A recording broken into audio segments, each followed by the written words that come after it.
Helbig. Hey, what's going on? Matthew Smith. Dude, it's good to be here again on Friday.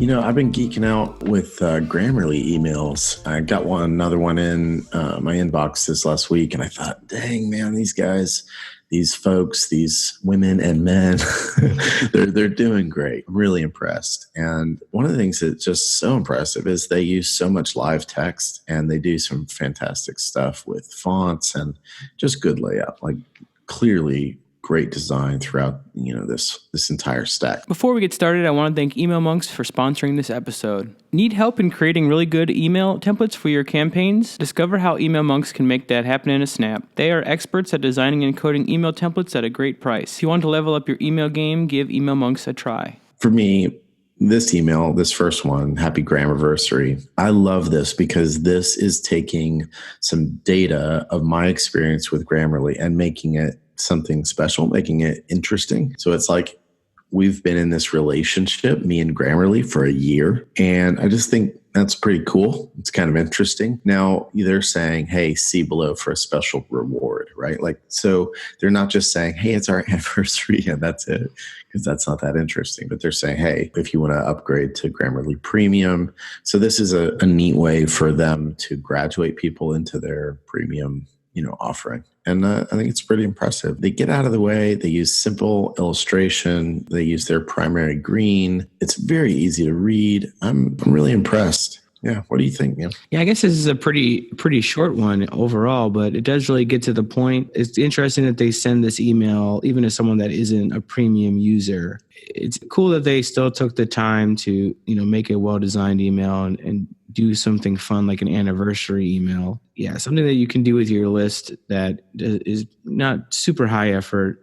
Just getting that data captured when someone starts being a customer. And some little things that I think that they got right are they left align this little gift icon where a lot of people would just do the text. And I think that draws your eye down to this area and reminds you like this is the gift. And then instead of putting click here on links, which a lot of people still do, they say claim this gift. They're putting the actual text as an action, which is the appropriate, semantic way to do a link. And then, further little things like in their typography throughout this piece, they make sure that there's enough leading. Leading is the space between lines. It's literally back from like in typography when you would set it out with actual metal letters, there were lines of lead between those that were different sizes. And that's how you determined your leading, but line height, right? So it's just, you can breathe. It's got enough space and it's throughout this email. And they've just done a really nice job with that. And a lot of people get that wrong. Despite it being small and simple, sometimes these emails are the ones that really have, that consistent impact. I'm impressed. Looks like this email is another older one. I think we might have got it added to the site like in 2006, but I think it really still holds up. I think something might be weird if they sent you something on your birthday. So this is a good sort of compromise. But I almost wish that little one candle could have been flickering. That would have been kind of fun.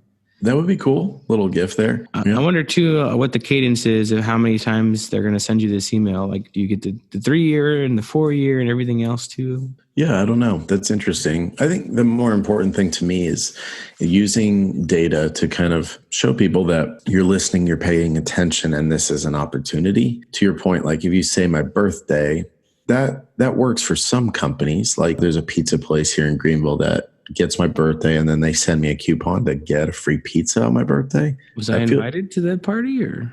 Oh, dude. Yeah, Whatever. Yeah. I'm sorry, bro. You live in Chicago, so you have plenty of pizza, Sure.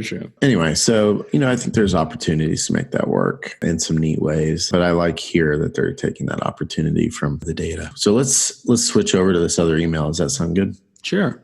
All right. So this one, I'm real interested in digests in general. I think digests often serve the customer very well or have the potential to. So this is my weekly writing update, and this gives me a sense of like how I'm doing in general. And, so I get to see I've earned an achievement, so a little bit of gamification. If that's something I do a lot, if I do a lot of writing, then, that shows up and lets me know specifically how I'm doing, giving me some, descriptions around that. and I can share that with others if I want. And then what's really cool is that they start showing me more of these details about my writing compared to previous weeks, and let me know like if I've been writing, how my productivity, accuracy, vocabulary, etc. are. They give me graphs for that. And all of this stuff is live text. It's crazy. I'm like super impressed by this. Like they've done a great job of using a tabular structure and made an email that is taking live data and creating something really elegant and impressive here. And we'll look at the mobile view here in a minute, but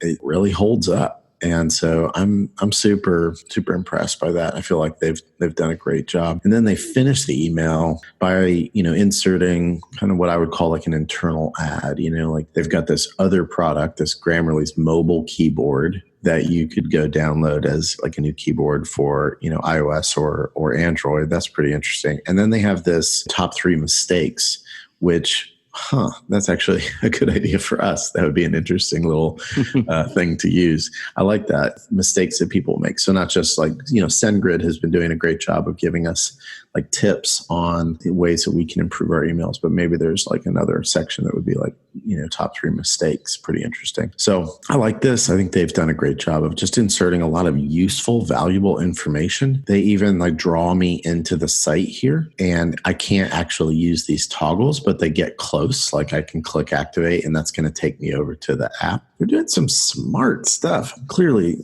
these folks are doing some stuff that I think is next level. And, they've been doing this for a while. This is not new. We actually have an interview with Drew, one of their sort of life cycle marketing people that we've been trying to get this podcast out the door. So hopefully we'll get that soon. But we talked a lot about how an email like this is almost like a product.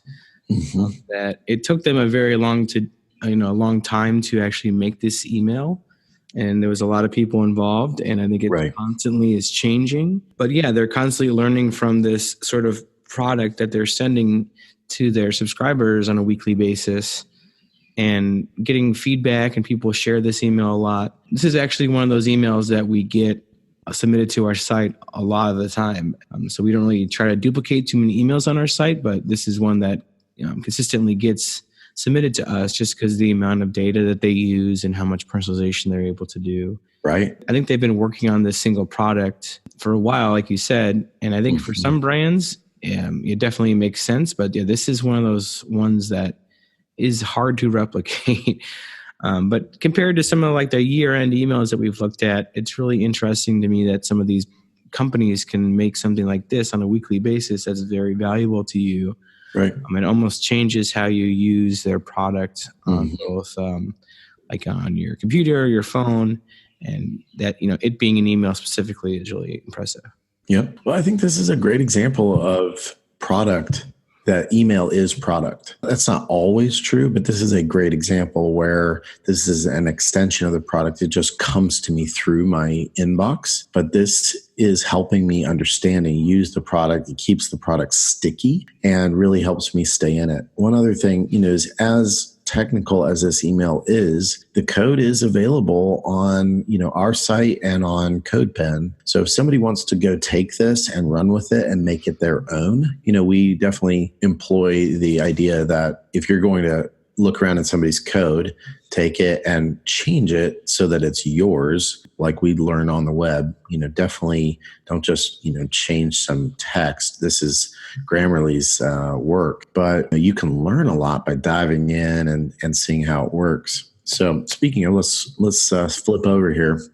I wanted to show you how the mobile view works. So it's almost completely the same. The padding has just slightly changed. And, there's some things that you might change. This is getting a little bit tight here with new record, and some text sizes are getting pretty small here. But overall, I think that continues to hold up. There's so many things that you can do. If I were to do anything to this, I would make the text larger. Like this text here is working a lot better than some of this very, very small text here, in my opinion. But this is a good example of like even a complex email like this can hold up in mobile. Another thing you could do would be to take this data-oriented portion and put it on top of the description here. I think that would work really well as well. I think from such a testing standpoint too, this is such a interesting email to just continually spend time on looking at and iterating different ideas when it comes to, hey, is this week, do we show this person this status? Does that convert them? Or, okay, we're going to add this new section in. How reusable is it?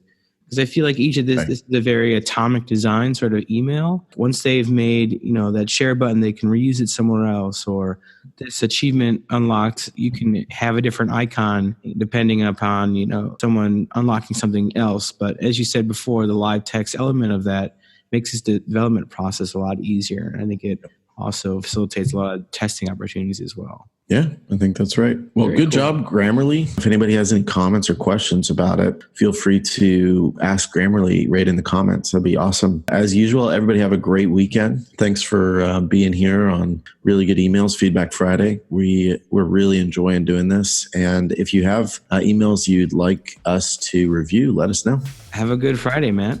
Matthew. Oh my God. Yeah, you're Matt. Okay, yeah, that's right. Totally forgot. Oh my gosh. Those 3 letters, man, they mean so much to me.